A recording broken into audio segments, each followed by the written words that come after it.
인물을 외부에서 모셔올 수 있을지 모르지만 장기적으로는 우리가 길러내야 되고 우리가 길러낸다고 하는 것은 교육을 잘해야 되는 것이 아니겠습니까? 그래서 그 한국의 교육이 잘 돼야 결국은 그 한국의 과학기술이 발달되지 않을까 하는 생각이 듭니다. 그래서 시간이 걸릴지 모르지만 좀 더 장기적인 안목으로 지금부터 해야 할 것이 교육이 아니냐는 생각이 들었습니다. 그 많은 공무리들을 길러내기 위해서 미래 한국의 주역이 될 학생들을 어릴 때부터 교육, 특히 과학교육을 잘 받도록 해야 되고 대학원을 잘 만들어서 미래 과학기술계의 큰 봉우리가 될 학생들을 어릴 때는 물론 이름이와 석사, 박사 과정에서도 우리가 잘 교육시켜야 한다고 생각합니다. 물론 이론적으로는 한국에서 대학을 마치면 대학원을 외국에서 다니기 위해서도 세계적인 학자를 키워낼 수 있을지 모르지만 이 방법의 한계는 외국 다 갔다 온 우리들이 그 지난 50년간 외국 유학의 역사에서 경험한 것이라고 생각합니다. 그래서 이 한국에서 세계적인 학자를 길러내지 못하면 한국은 학문의 중심지가 될 수 없는데 결국 길게 보면은 한국 과학기술의 장래는 무엇보다도 교육에 달려있다고 생각합니다. 그렇다면 많은 과학기술계의 보물들을 길러내기 위해서 우리의 교육은 우리의 어린이들에게 어려서부터 어떤 자질을 가르쳐야 될 것이냐 이런 생각을 하고 있는데 저는 대개 한 3가지 정도 지적하고 싶습니다. 하나는 체력이라고 생각을 합니다. 체력이 중요하다고 하는 것은 다 잘 아시겠습니다만 그 상당히 많은 나라, 특히 영국 같은 나라에서는 교육이 체육하고 독육하고 지육으로 있지 않습니까?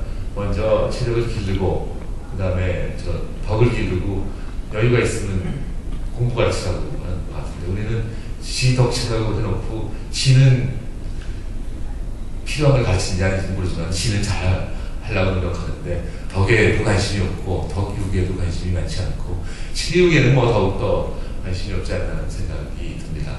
이거는 여러 가지 이유가 있겠으나 제가 중학교 고등학교 다닐 때만 해도 대학 가기가 비교적 쉬워서 체육이라는 이름으로는 안 했을지 모르지만 체력을 기르는 일은 많이 하지 않았습니까?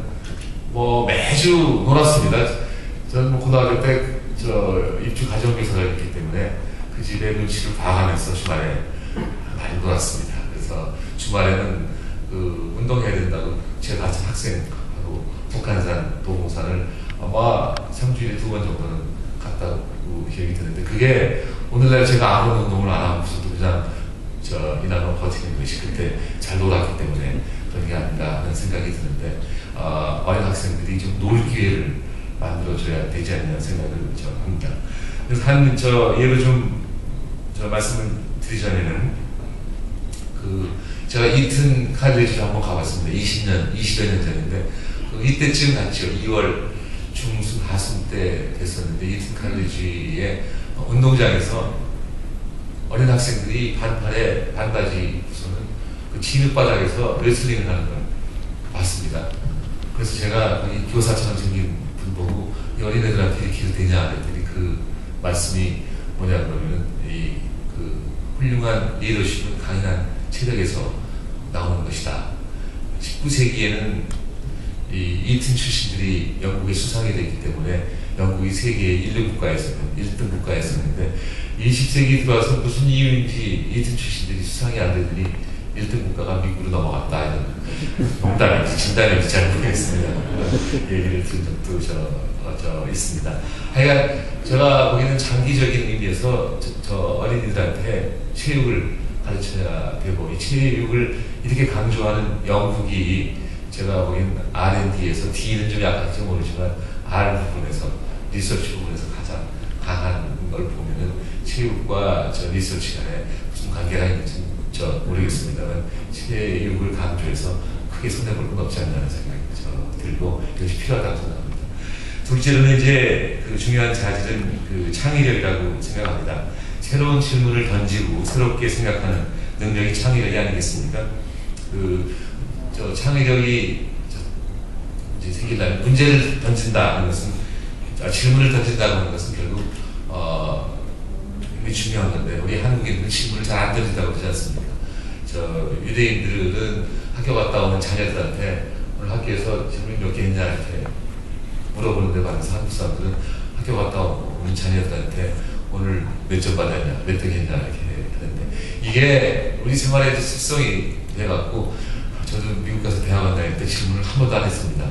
뭐 못했죠. 어떻게 보면 우선 내용을 잘 정리해서 질문해야지, 그 다음에 문장을 잘 정리해서 질문해야지 하다 보면 선생님은 벌써 한참 앞에 나가 있어 질문을 못했는데, 일본 사람이나 중국 사람들은 그 못하는 영어 막 질문을 해서 처음에는 이 긴장도 주고 했지만 나중에 보니까 그런 학생들이 저 취직도 더 잘하고, 지금 보니까 이 학문적 성과도 대학원 한 1, 2, 3년 동안에 저보다 훨씬 못했는데 지금 미국에 남아가지고 세계적인 경제학자들 돼 있는 걸 저 봤습니다.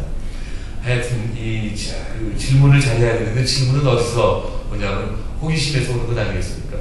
근데 호기심은 또 어디서 오냐면 제가 생각하기에는 독서하고 여행하고 사람 만남이 있어야 나온다고 생각합니다. 책을 많이 읽어야 호기심이 생기고, 또 여행을 많이 해서 호기심이 생기고, 다른 사람 많이 만나야 또 호기심이 생기지 않을까 생각합니다. 그 정말 엉뚱한 질문들을 많이 하도록 유도해야 된다고 생각하는데, 제가 주로 가르친 서울대학교 학생들은 교수 측면을 살려주려고 해서 질문을 안 하는지, 아니면 뭐 예습을 안 하면서 질문을 안 하는지 참으로 질문이 없습니다. 지금 저 사회에서 아주 유명하게 된 누구죠? 서울대학교 때 이대가 지금 최대천 교수가 연대 가서 한번 강의를 하고 한 학기 하고 있으니 청장 시대 와갖고 큰일 났습니다. 연대는 정말 질문을 많이 하대요. 근데 서울대학은 왜 이렇게 질문 안 합니까? 그래서 여기 연대 나오신 분이나 연대 나온 분들한테 죄송합니다. 서울대학은 거의 다 1등이고 연세대학은 2등도 좀 있잖아. 그러니까 2등하는 학생들이 몰라서 질문하나 보지, 이렇게 대답을 적당히 해버렸습니다만, 제가 생각하기엔 역시 질문을 많이 유도하고, 엉뚱한 질문 속에서 교수가 엉뚱한 질문을 받는 속에서 사실 교수들의 기초가 더 튼튼해지지 않나 하는 생각까지 해봤습니다만, 이 질문을 많이 하게 하는 또 다른 요인은 역시 그 다양성이라고 생각합니다.